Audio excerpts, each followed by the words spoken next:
I mean, I've always been interested in nature. Kind of Mother Nature's perfect animal, you know? Seeing Nile crocodiles and being kind of terrified. Welcome to the Nature Talks podcast.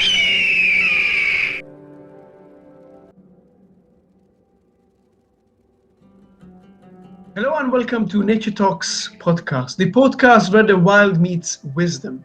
I'm your host, Irfan Firouzi, young environmental activist, biodiversity advocate, researcher and storyteller, inviting you on a journey through time, myth and memory, right into the heart of conservation action. Today our guest is someone who blends history with hope. First person from Pakistan on a full scholarship to WildCRU Oxford, fellow of the Linnean Society of London, member of IUCN's Crocodile and Suli Specialist Group, hub manager at Conservation Optimism. But what truly fascinates me personally, he studies human carnivore interactions across cultures and uses that insight to foster coexistence.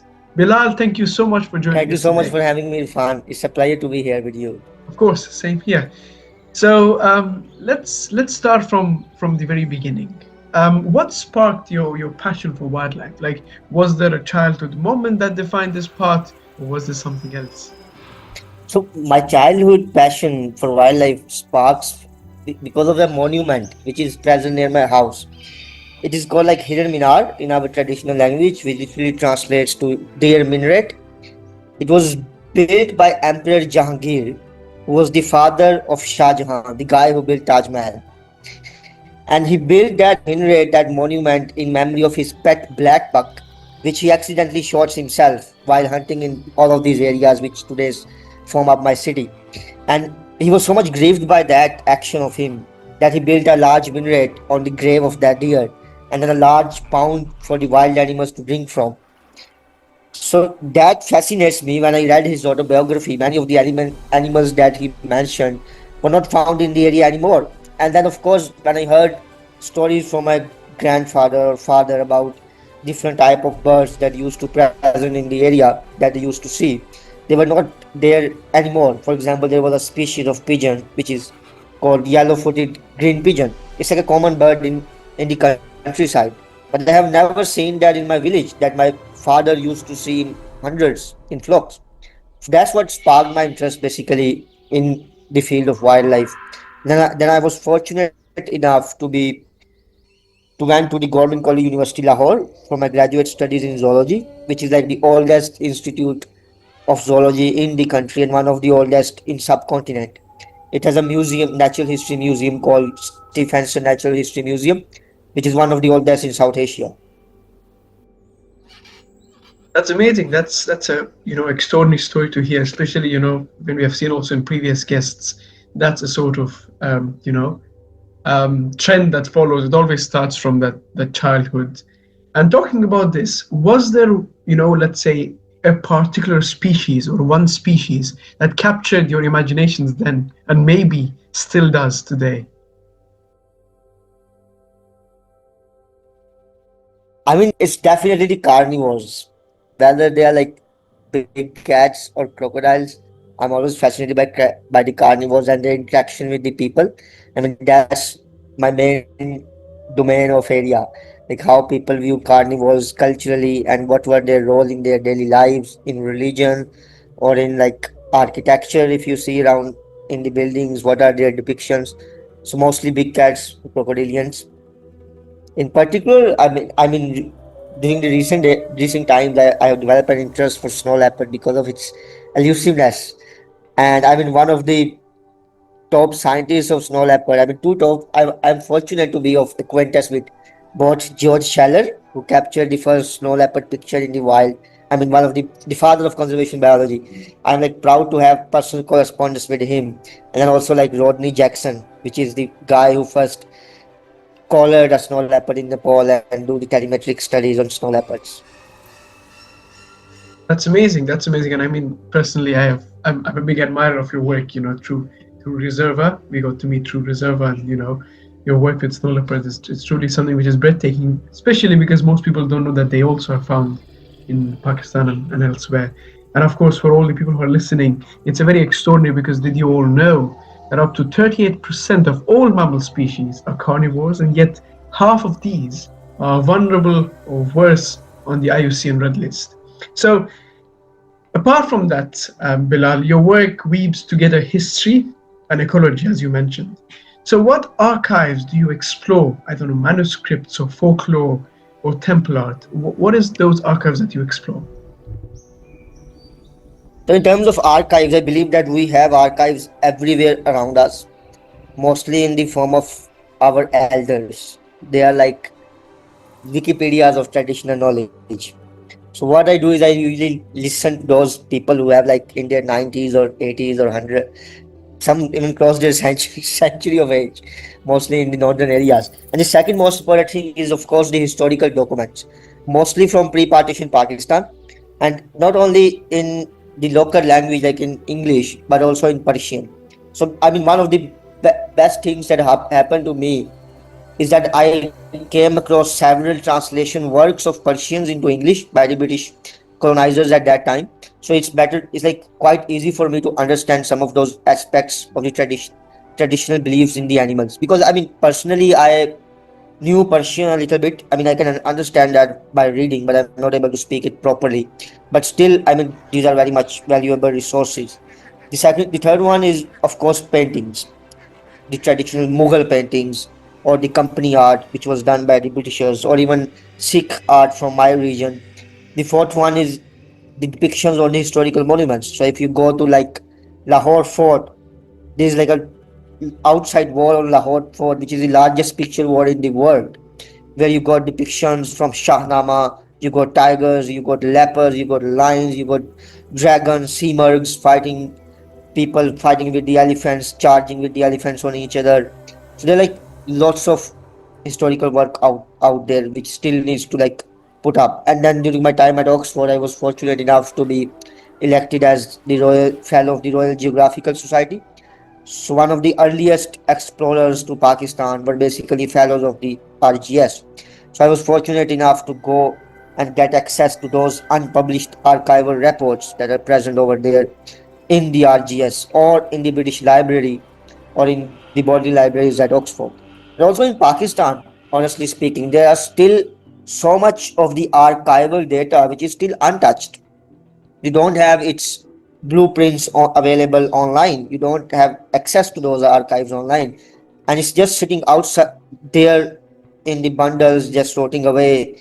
And I mean, just there. And there are libraries in Pakistan which got some amazing manuscripts of books that are from 18th century, but nobody has ever tried to look into them to see what was the traditional landscape of wildlife in this country. Because every time when we debate about wildlife conservation, we said that, oh, we have lost such amount of species, we have lost that much number of the species, this species is no longer abundant as it used to be in the past. But we don't actually have any baseline for the past.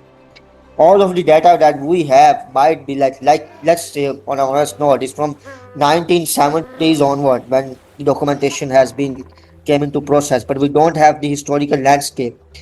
We always say that carnivores numbers are in decline, but what if they are already in decline historically? They are already in less numbers historically, but we have might caused an improvement in their numbers in somehow. For example, we say that snow leopards like they are pretty endangered at the moment, but what if they are endangered in the past? You know, they are very small number of amount. There are very like less numbers of snow leopard hunts. If you go through the historical trophy hunting data by the Britishers, they are rarely able to capture a snow leopard live or even a hunt a snow leopard because there was such an elusive cat. But on the contrary, there were like large number of angures, like this prey of the snow leopard available at that time, which they used to hunt.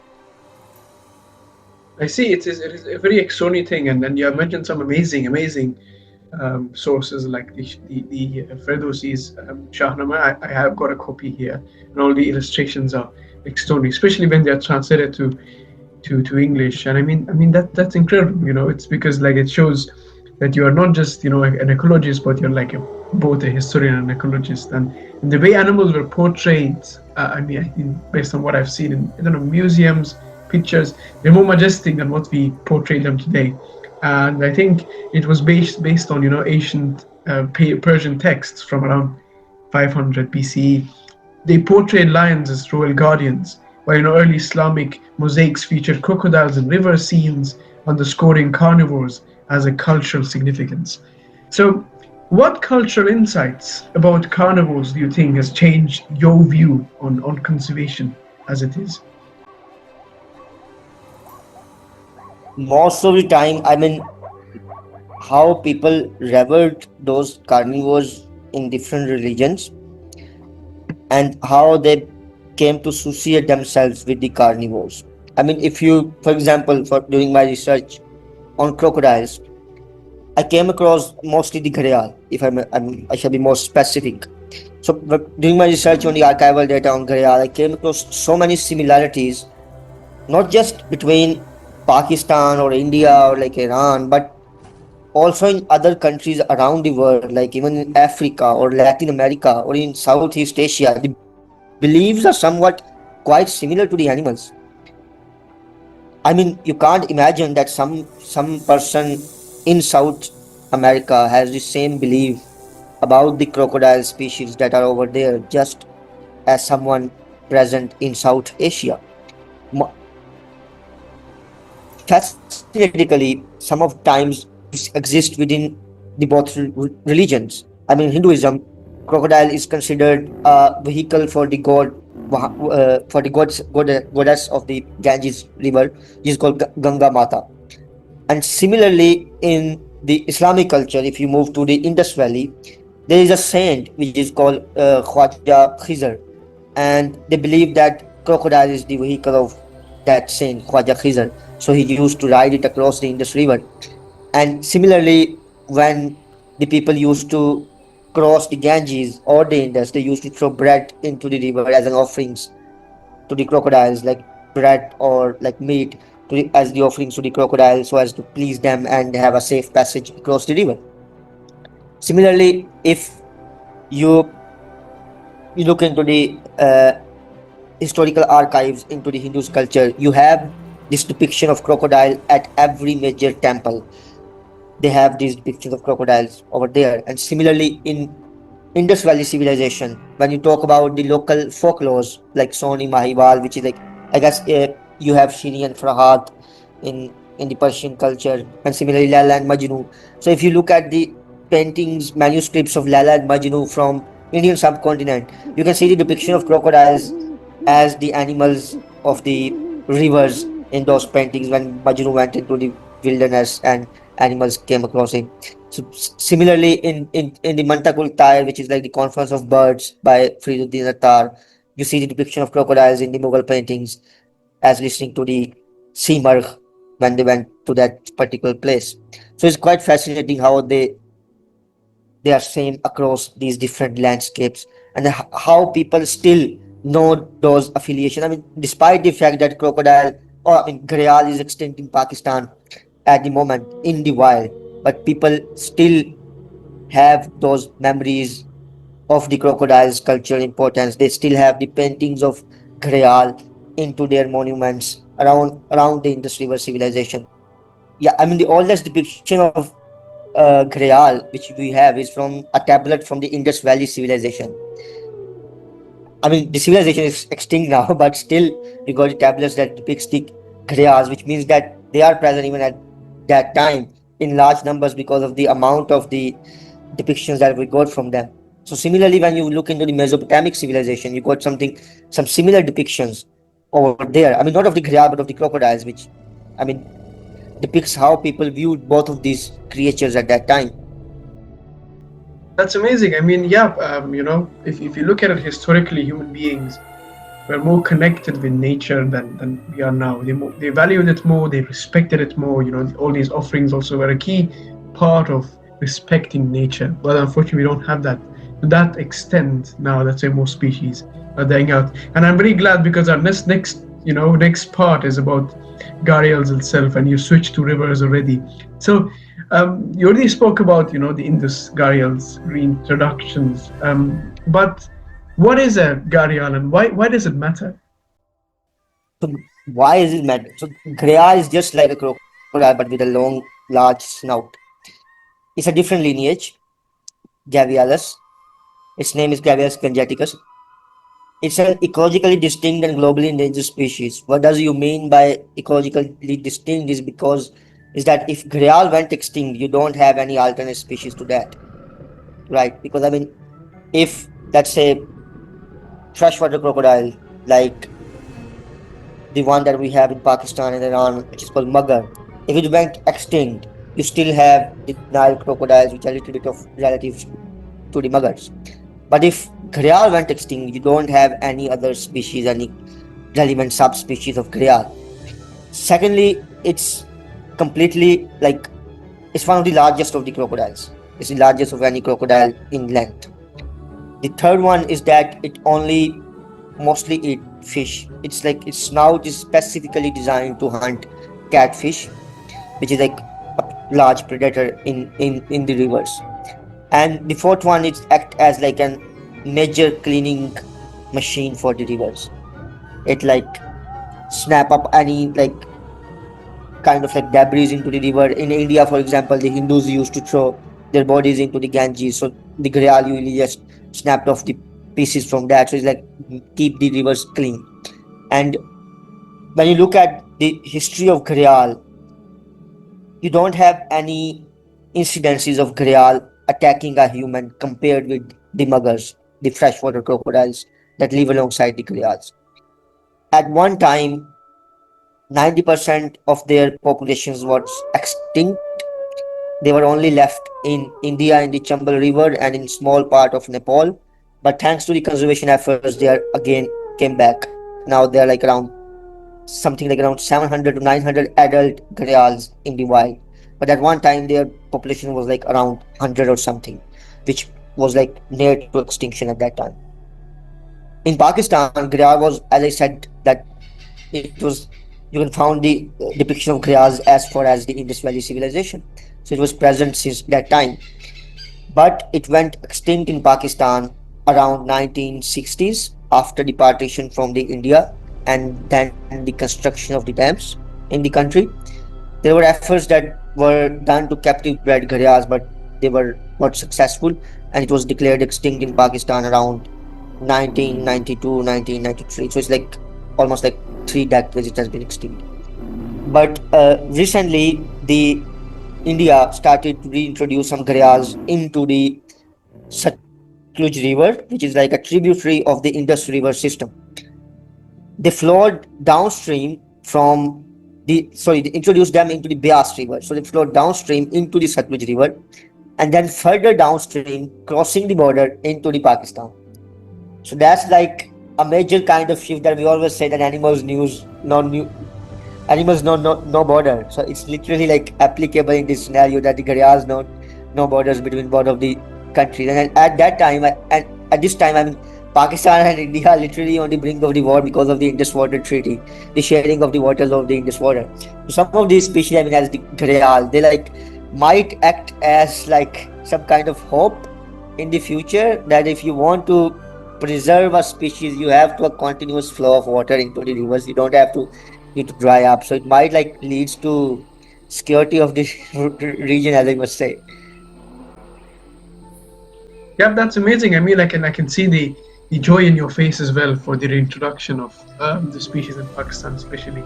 And I mean, yeah, I also read somewhere that around, there was a decline of around 96% of gharials in 20th century, which is sad. But I'm glad, The good thing is in the region, as far as I know, India is playing a big role in conserving these organisms. We had a speaker last time talking about the Asiatic lion, which has vanished from all over the Middle East, all over Asia, and only is found in India. So they're doing huge things. And now, in Pakistan, we've got the gharials once again. And of course, reintroducing a species after it is locally extinct must be really challenging, So what hurdles do you think ecological, political, or social have you faced, in this role, for example? Exactly. I mean, one of the hurdles that we are facing is that there is a image of gharial in the minds of the local people that it's like it is a crocodile, and if you reintroduce them into our rivers, if someone goes on the river bank, it's just going to snap it and drag it into the river. I mean, that's what people. I mean, when I asked some of those locals, how did you knew that it's going to like snap you and take you into the river? They're like, oh, we saw it in the movies all the time, on the TV. The crocodiles just came out and snatched a person or a wildebeest. I mean, also one of the reasons of its extinction at that time, because of the like human crocodile conflict, is that because when you look at the historical records, you came to realize that the freshwater crocodile or the muggers, they used to live in these water bodies around the rivers, not in the mainstream river. But the gharial is used to live in the mainstream river. The reason is because of its morphology. The gharial has a long snout. Its major source of food is fish. So it's going to like snap the fast moving fish which is jaws and its teeth and then engulf it. But the mugger or like the freshwater crocodile is like the specific snout that is modified to capture large prey. They are like a powerful jaw force. So if you have like a goat going near the water body, or if you have like a buffalo or cattle, they're just going to snap that and drag it and eat it. And same does for the humans. So when you look at them from the above, they look almost like the same in the water. So that's what caused the locals to hunt the gharials in retaliation of the attacks of the freshwater crocodiles. So that's one of the main challenges we are facing, is that the people's perception is not good for the gharials. But then at the same time comes the cultural part. So what we are trying to focus is like to amplify those positive stories of coexistence with the gharials, to show them, look, this was a species which is depicted on your tombs. This is the species which was part of the greater Indus Valley civilization. Because when we talk about the subcontinent, you talk about two civilizations: the Gangetic civilization, which is like most of the southern India from the other side of the Ganges River, and its tributaries like the Chambal River and the others. Then you look at the Indus Valley civilization, which is like the modern Pakistan up till some central part of the India, and then also Afghanistan and somewhere into Iran. Now, Indus is such a unique river in terms of its geography, because it acts as a barrier to speciation. So if you look at the Indus River, it's bisecting Pakistan into two halves. On the left side of the Indus River, you got species which have like the European region or Central Asian region. For example, you got Persian leopards on the western side of the Indus River, or the left side. Then you got in historical times, you got Persian leopards, as I said. Similarly, you got Eurasian wolves on that side of the border, and the other species which you can call the Eurasian fauna. But if you look at the right side of the Indus River, you got South Asian species. I mean, you got Indian leopard, you got the Bengal tiger, you got the Indian lion. So I believe that Indus is the dividing line between the two continents or the two biogeographical regions. So that's why I believe that the gharial, which used to be present in the Indus River, was a separate species than the gharial which is currently present in the Ganges River, because you got Indus River dolphin in the Indus River, which is a freshwater dolphin species, which is a blind dolphin, and then you got Ganges River dolphin in the Ganges River, which has been declared a separate species now because of their morphology. So I believe that the gharials which was used to be present in the Indus were a different species. So that's also one of the main points. I mean, you are reviving one of the ancient lineages, and now with the advances in the modern genetics and biotechnological techniques, I mean, we have seen how the colossal biosciences are trying to bring back the dire wolf. I mean, just a small, step to a larger thing. Who knows, we might be able to like bring back that ancient lineage of the gharial which used to present in the Indus based on the original samples. We have some samples of the gharial, I mean the ones from the Indus River, in our museums. We even got egg eggs from those gharials in our museums. So the hope still persists. But I think what you're doing and what you're hoping to do is really a key role when it comes to conservation, because if you don't know where the distribution is, it's very hard to conserve these unique mammals. And you were talking about all the historical artifacts and so on. So is there any, let's say, folklore that whether it is Buddhist, Islamic, Hinduism, or that highlight human reverence for snow leopards?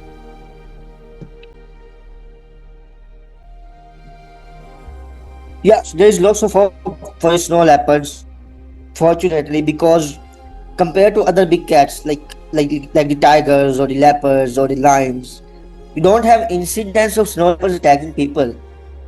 At least, if I may say, for Pakistan, and I believe that is true for the other range countries of the snow leopards, that they rarely attack human beings.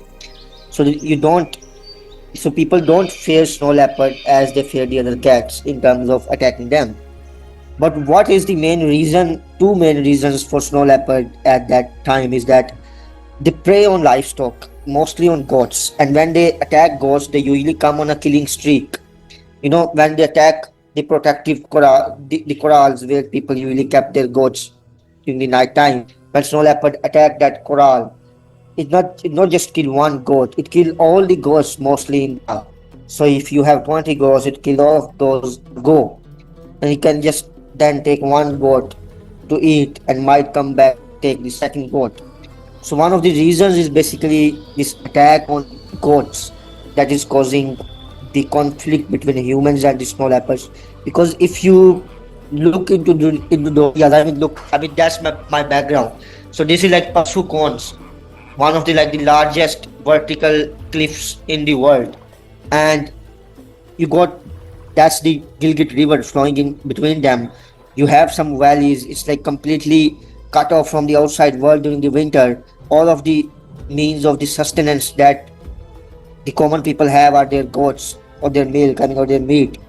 So if you think in terms of the local person whose 20 goats, that all he got was killed by snow leopard in a single go, then he is going to put poison in one of the carcasses and give it to the snow leopard. And one of the main reasons for snow leopard killings is the poison goats that the locals poisoned and the snow leopard eat it and die.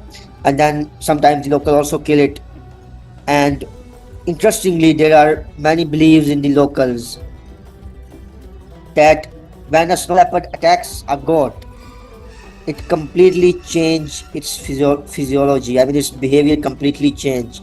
When you hear from the elders, they said, oh, if you saw a snow leopard attacking a goat, then after the attack, blood comes out of its eyes. And he was like, oh, if you try to go near him, he just what I could say, just stare at you and put out the voices whoa, as it's going to eat you. But he's not going after that hunt of the goat. The snow leopard usually doesn't move around and just go and try to kill it at the same place. Or I heard one of the stories from a person near this region, near the Pasukons, who told me that his grandmother killed a snow leopard. So snow leopard attacked their corrals, the place where they kept the goats, and his grandmother knew that it's going to come back again to carry the goats that he killed. So he just hid behind the door, and when snow leopard came in, she shut down the door. His tail just stuck in the door, and she picked it up from his tail and sit on the ground like you splash the clothes in the villages.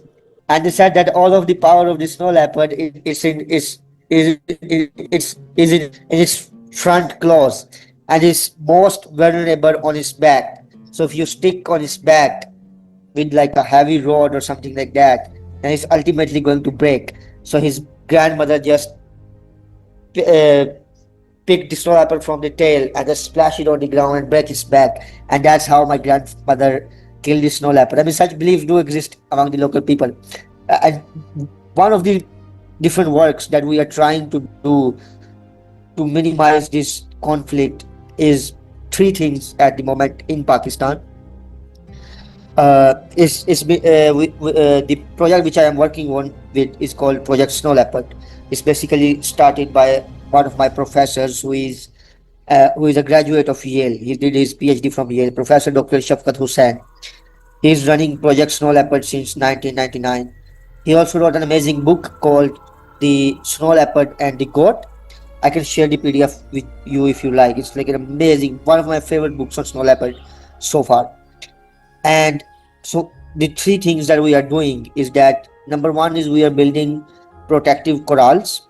So the traditional corrals that the people used to keep their animals in are very much vulnerable to snow leopard attack. They have very, what I can say, weak roof structures. So snow leopard just push himself in and go into the corral and attack the goats. So what we are trying to do is we are building much more protective corrals with the local communities with wire meshing and concrete structures so that snow leopard won't be able to get into the corrals at the first place.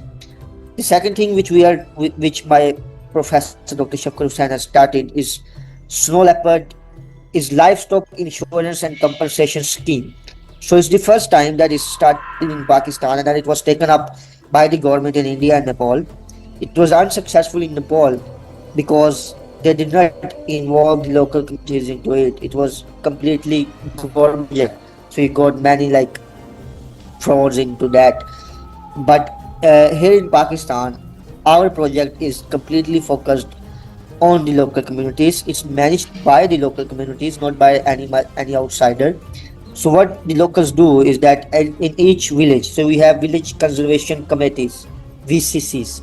So each village has this committee with some other villages around it, and the members of each household, they put a premium price into a joint fund based on the number of goats that they have.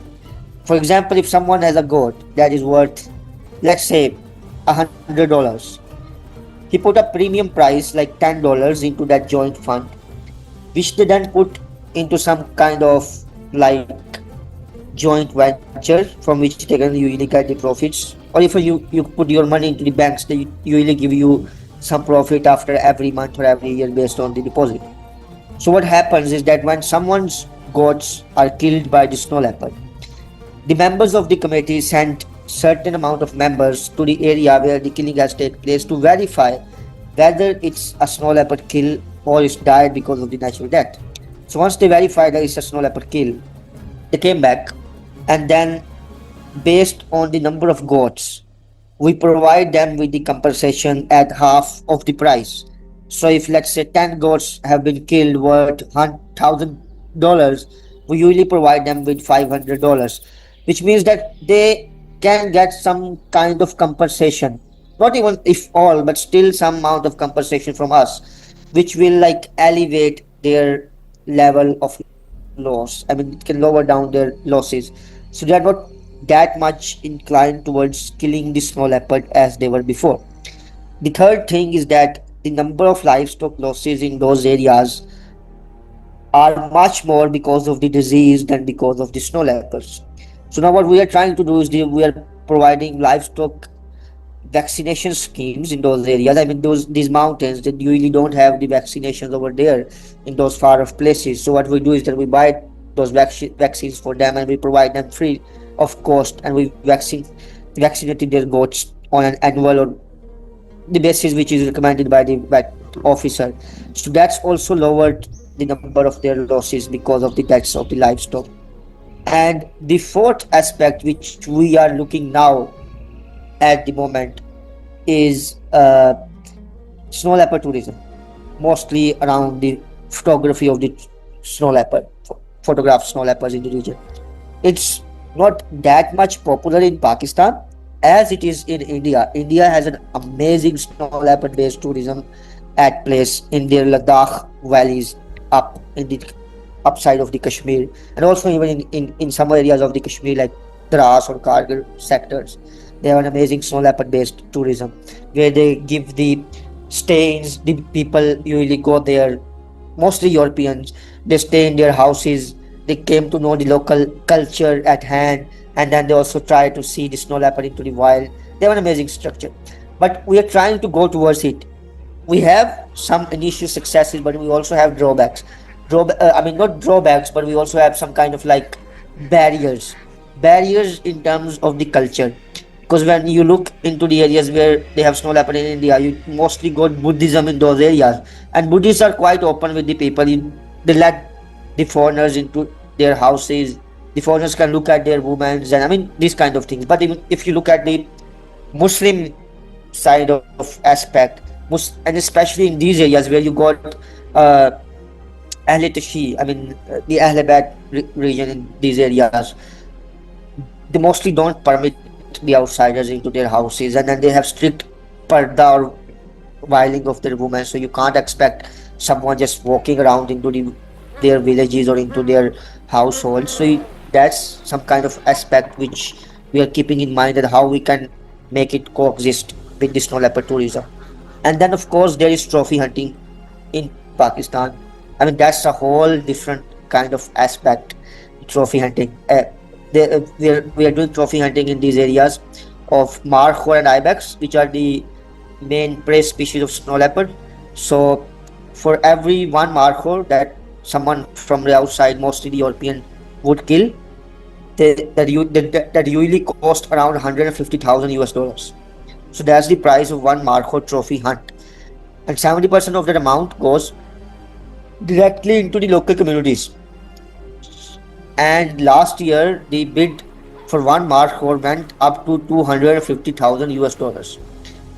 And every year only 4 permits are allowed. You only allowed to kill 4 markhors, not above them, despite the fact that we have almost more than 5,000 markhors in those areas. But because of the IUCN criteria, because markhor was a critically endangered species in the past, is now vulnerable thanks to the conservation efforts. So that's why we still only allow for trophy huntings of markhor.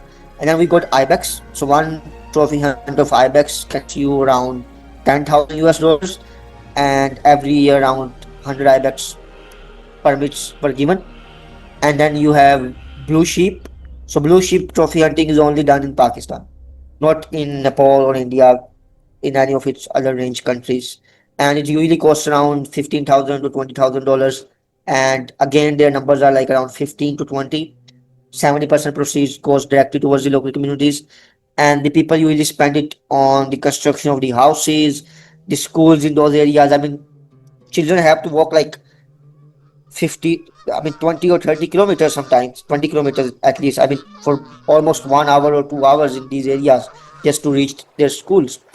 So people usually try to build schools in some of those valleys where there are less travel time, and then they also use it to build bridges across the rivers, and then also some rest houses, dispensaries for the locals. It's quite became, if someone became ill, then they need to take it to the nearest main city, which costs them a lot of fortune. So they usually spend that money on the hospital, small districts in their areas. And then of course the education, which is the key. I guess the main key towards this snow leopard conservation is the education awareness. That's how you are going to achieve long-term conservation of snow leopards. Then we also do some kind of outreach in terms of developing brochures based on the traditional stories of snow leopard from those regions, so that the future generations are much more aware of the cultural importance of snow leopards. Because when I went to some of those areas, the locals are now asking for the trophy hunting of the snow leopard because it's eating their markhor. This has completely shifted the narrative of the locals, that they are now seeing the animals just because of their monetary values, not because of their cultural or static values.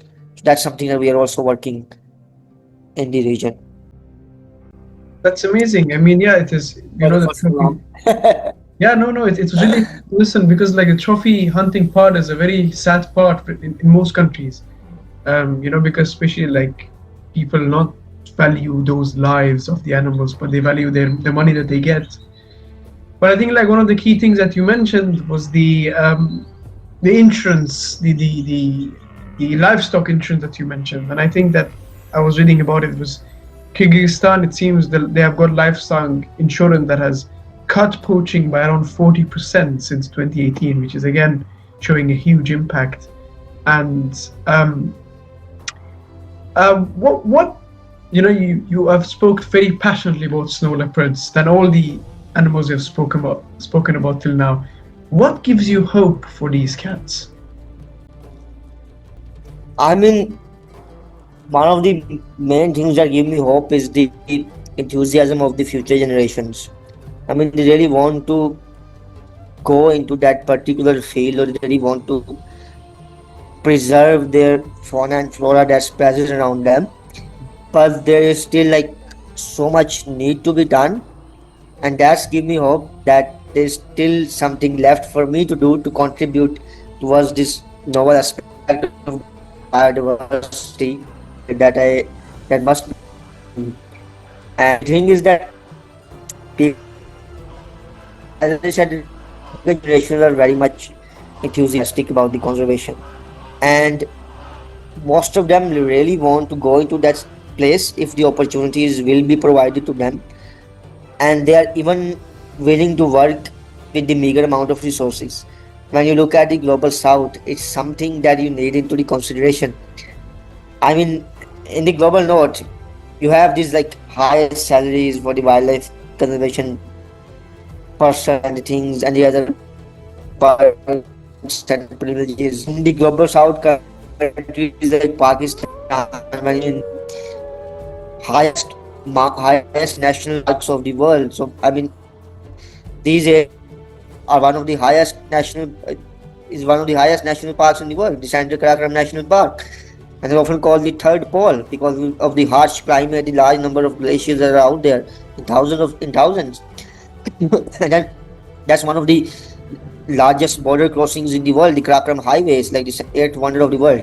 So when you look at the people that are working over there for the conservation of snow leopard and the wildlife that exists there, I met some of the wildlife rangers who have their fingers cut off because of the frostbite.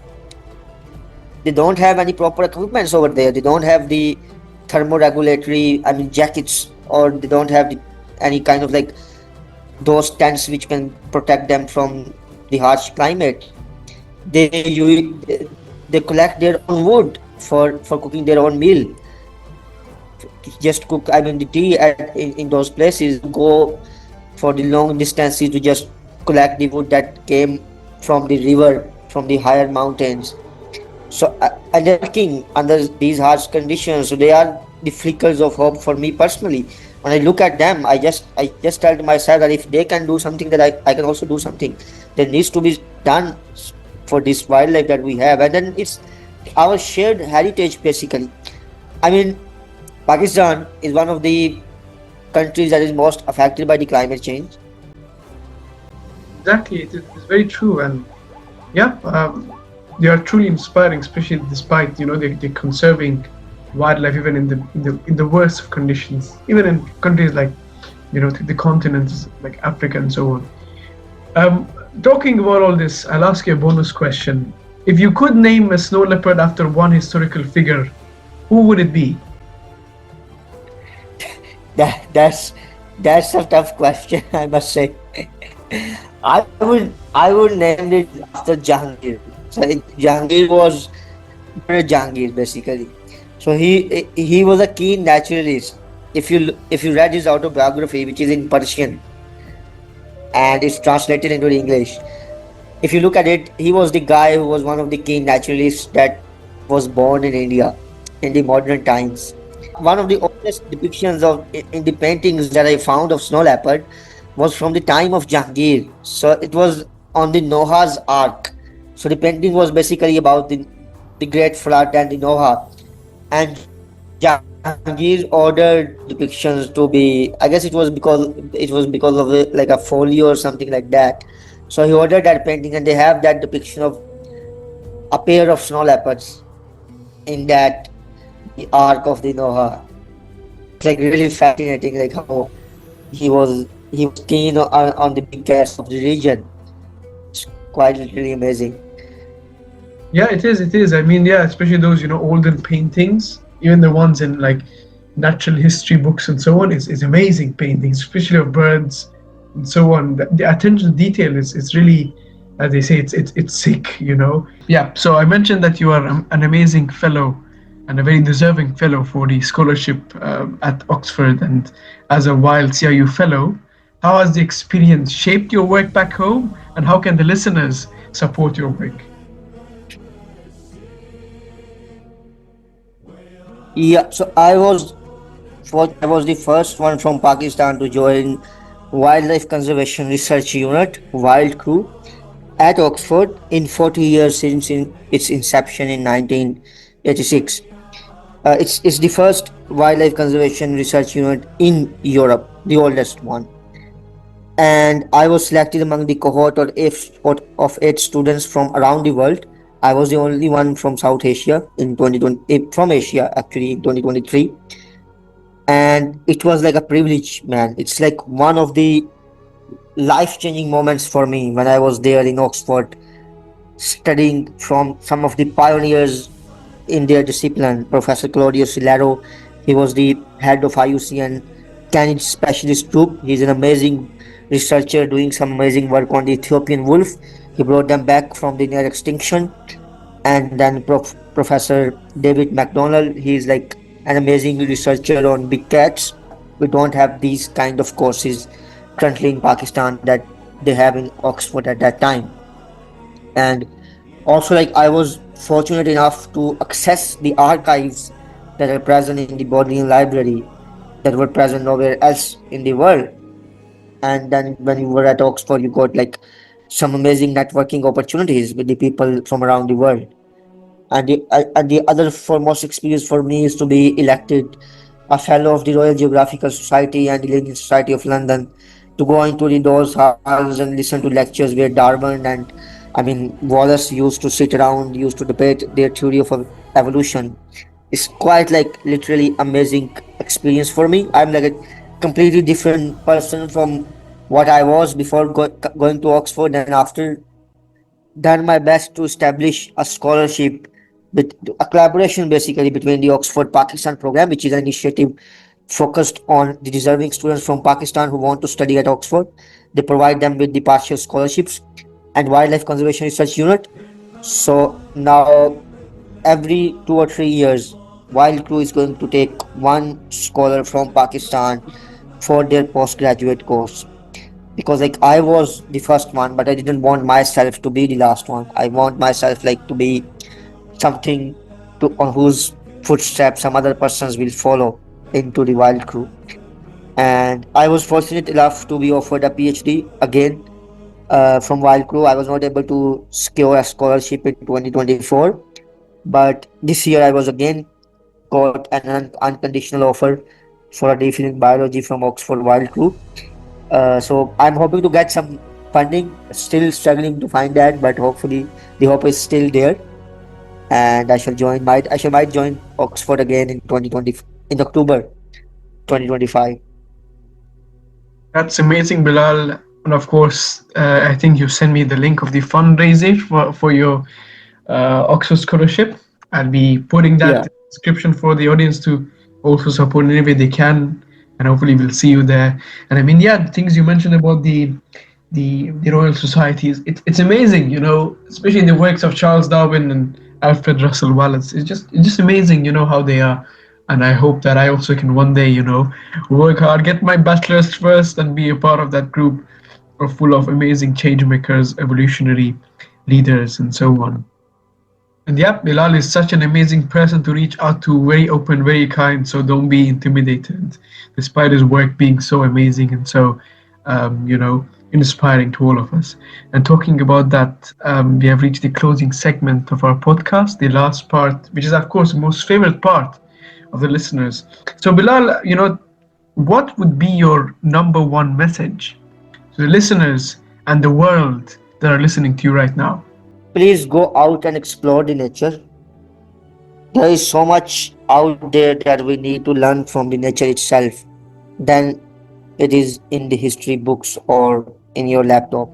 The better amount of knowledge came from having a personal experience with nature rather than sitting on your laptop or going through books or papers.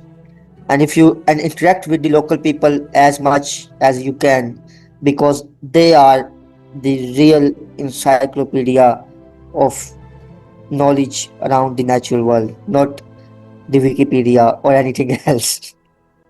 I can't agree more with you, Bilal, especially, at this point of us facing such a loss of biodiversity, it is even more important to connect with nature, to go out, explore, and see how you can connect with indigenous communities and do ways in which you can protect humans by protecting nature.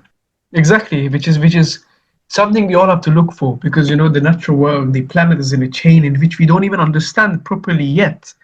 So protecting them is ultimately protecting us. And of course, you all can find ways to support and follow Bilal's amazing work in the description of this podcast. And of course, to all our listeners, every archive, every river, and every species has a story worth protecting, as we learned from Bilal's amazing episode we had with him. So stay curious, stay hopeful, and keep listening to the wild around you. This is Nature Talks. I'm Irfan Firuzi, and I'll catch you next time. Thank you so much, Zinfar, for having me. And thank you so much for the amazing work that you are doing. I mean, you are an inspiration for many young people from around the world, I must Thank say. you, Bilal. You're very kind. Thank you. Yeah, no, my pleasure to be here. I mean, I've always been interested in nature. Kind of Mother Nature's perfect animal, you know? Seeing Nile crocodiles and being kind of terrified. Welcome to the Nature Talks podcast.